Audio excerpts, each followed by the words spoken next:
Bonjour Alison, bonjour Patrick. Bonjour. Donc vous venez nous présenter votre spectacle Confession d'une Carse de la Prairie, donc une allusion à votre rôle de Nellie Olson dans la série, pour ceux qui n'ont pas compris, La petite maison dans la prairie. Oui. Mais au début, quand vous avez créé ce spectacle, vous ne parliez pas français et je crois que vous avez appris le texte en phonétique. Non, pas phonétique. Je prends le texte, j'ai compris le signifie de chaque mot. It doesn't work if I don't know what it means. I won't know where the jokes are.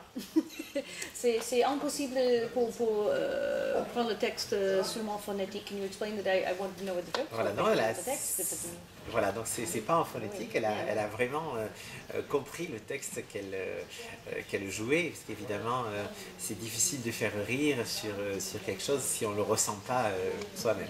Aussi, il y a deux choses. Dans le spectacle en français, c'est la même chose dans mon spectacle en anglais.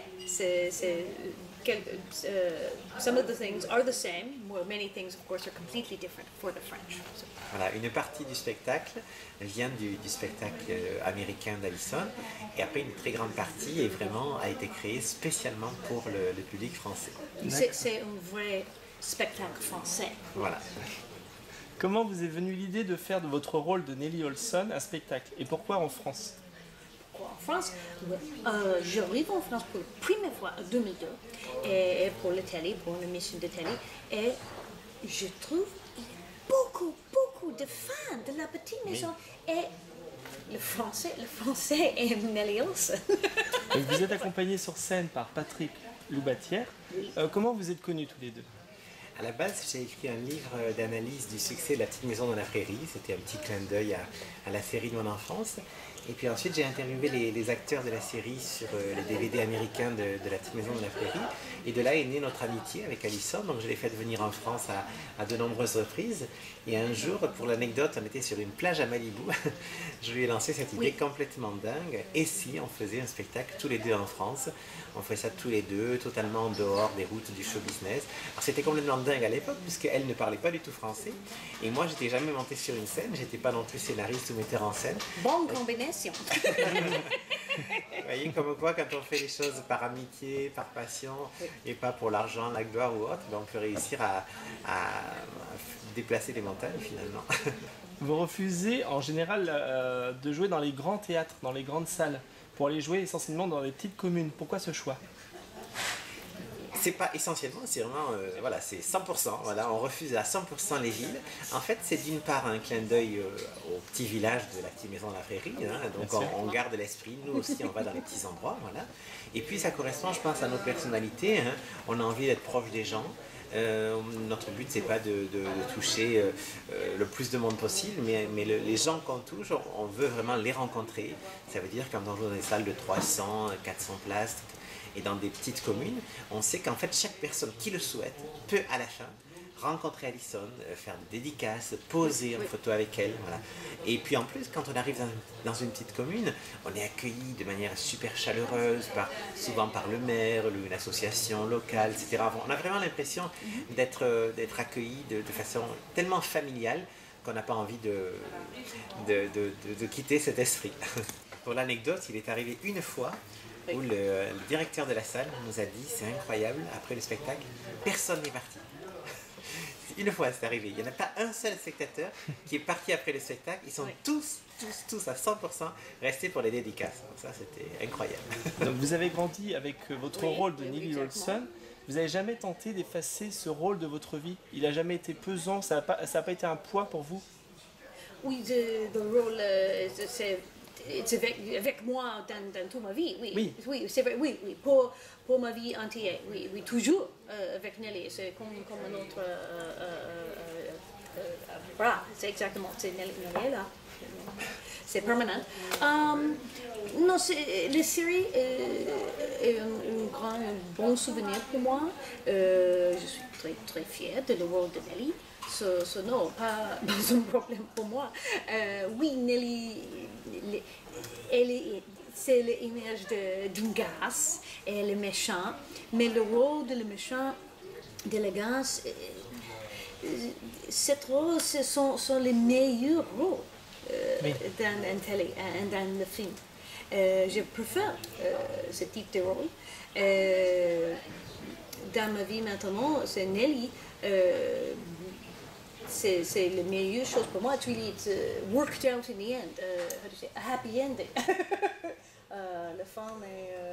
oui, c'est ça. Ouais, à l'âge de 20 ans, Oui. elle avait un petit peu marre du rôle de Nelly, de l'image de Nelly, mais très rapidement, elle a changé de point de vue. Elle s'est rendue compte que finalement, avec le rôle de Nelly, elle rendait les gens heureux. Hein, tous les gens qui la rencontrent, qui la reconnaissent en tant que Nelly Olson, que ce soit dans la rue ou sur scène, qui sont heureux de la voir, et elle est heureuse de rendre les gens heureux avec ce personnage.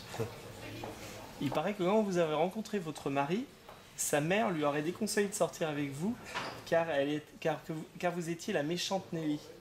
Elle n'a pas fait la différence entre vous et l'actrice. Alors, en fait, donc Nelly était détestée par tout le monde, évidemment, mais ceci dit, Allison a réussi à se trouver un mari. Un gars qui n'avait jamais regardé La Petite Maison dans la Prairie. Et un jour, il a expliqué à ses parents qu'il sortait avec une actrice de La Petite Maison dans la Prairie. Alors, évidemment, les parents étaient ravis. Mais alors, qui c'était? Laura, Marie, demandèrent-ils, une lueur d'espoir dans le regard. Et alors là, stupeur, la réponse, non, Nelly Olson. Donc ça a failli créer un drame dans la famille du mari d'Allison. Mais bon, ils ont évidemment appris à la connaître pour de vrai, et donc tout s'est bien terminé. Et là, ça fait près de 20 ans qu'ils sont ensemble. Il regarde la série maintenant. À l'origine, vous avez auditionné non pas pour Nelly, mais pour Laura, et ensuite Marie Higgins. Oui. Puis finalement, vous avez eu donc Nelly. Est-ce que vous vous rappelez comment vous avez appris que vous étiez prise pour la série? Well, I hadn't read the books. Je ne lis pas le livre de La Petite Maison. Quand j'ai auditionné pour Laura, oui, ok. Et après, j'ai auditionné pour Mary. Quand je reviens pour l'autre audition, je pense pour combien de personnages dans cette série. C'est un mystère pour moi. Et quand j'ai lu le texte de Nelly, je dis à mon père, c'est une garce. Elle est terrible, c'est terrible, c'est une garce. C'est pas normal. Et je fais l'audition avec Michael Landon et les autres producers d'Amazon. Et you say, éclate de rire. And when they said, oh, yes, encore, I said, changer quelque chose, peut-être. Non, c'est pas encore. Et 7 jours, téléphone à mon agent et j'ai gagné le rôle immédiatement. Vous êtes également engagée dans la lutte contre le sida et vous êtes instigatrice de nouvelles lois américaines pour la protection de l'enfant. Oui. Pouvez-vous nous en parler?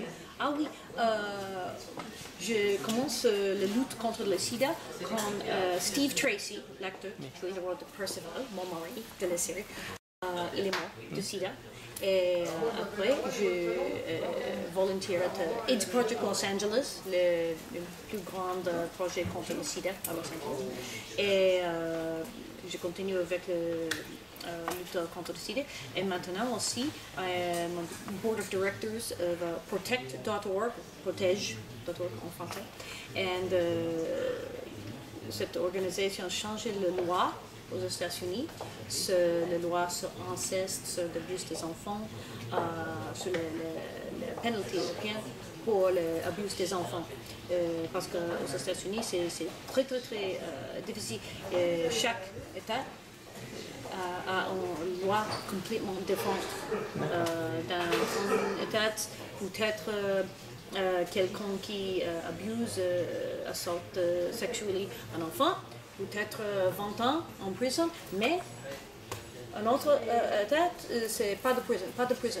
Et aussi, les parents, les familles,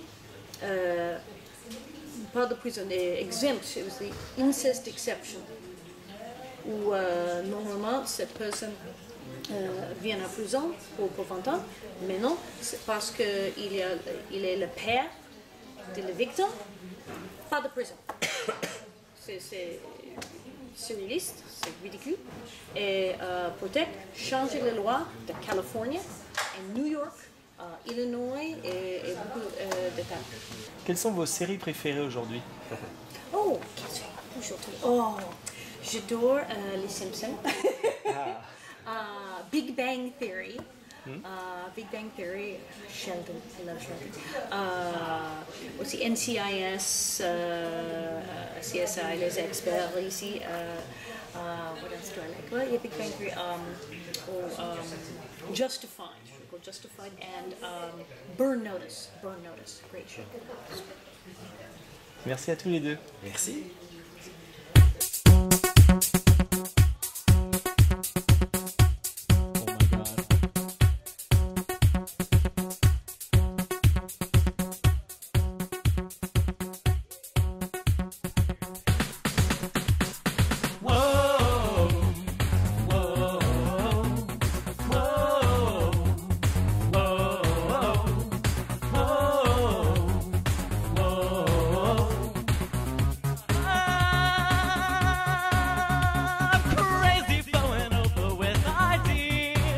La célèbre garce de la petite maison. Love and hate, what a beautiful combination.